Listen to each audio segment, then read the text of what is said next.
For roughly 1,000 years, the ultimate survival strategy of the British monarchy was incredibly simple: never complain and never ever explain.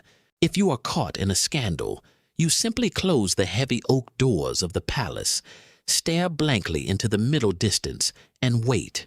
They survived actual wars, political revolutions, and medieval plagues simply by refusing to publicly acknowledge that problems existed.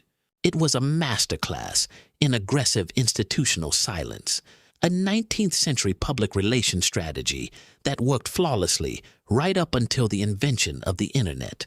This is the modern fable of the royal family's digital collapse, a story of a 1,000-year-old institution trying to manage a 21st century group chat.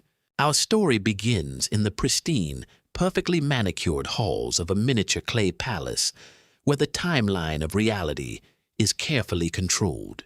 For decades, the royal PR machine operated like a well-oiled, incredibly slow analog printing press. They controlled the photos, they controlled the access. But the digital age doesn't respect velvet ropes. The internet is fast, ruthless, and completely immune to traditional aristocratic etiquette. The first major crack in the digital facade appeared with the abrupt, highly publicized departure of Harry and Meghan. It wasn't just a royal exit. It was a modern media war fought across streaming platforms, tell-all memoirs, and explosive television interviews. The institution tried to respond, using their traditional playbook: slow, carefully worded, vague statements drafted by dozens of panicked clay advisors. They issued a brief, polite statement, noting that recollections may vary, which is the aristocratic equivalent of a polite cough during a fire. But the internet doesn't care about polite coughs. The internet immediately weaponized the response, turning it into thousands of cynical memes. The royal communication team found themselves in a bizarre new reality, where they were constantly playing defensive catch-up against Twitter hashtags.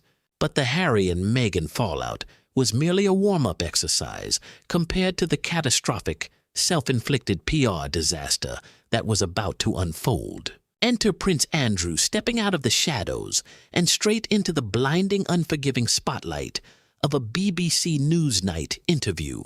Facing intense global public scrutiny over his deeply documented association with Jeffrey Epstein, the absolute best strategy would have been total silence. Instead, he voluntarily sat down in front of a camera, completely convinced that his royal status would magically shield him from basic journalistic follow-ups. It was a masterclass in aristocratic hubris. He confidently offered bizarre, deeply unconvincing alibis involving a very specific trip to a suburban pizza express. He famously claimed he was physically incapable of sweating an excuse so absurd it instantly became permanent internet folklore.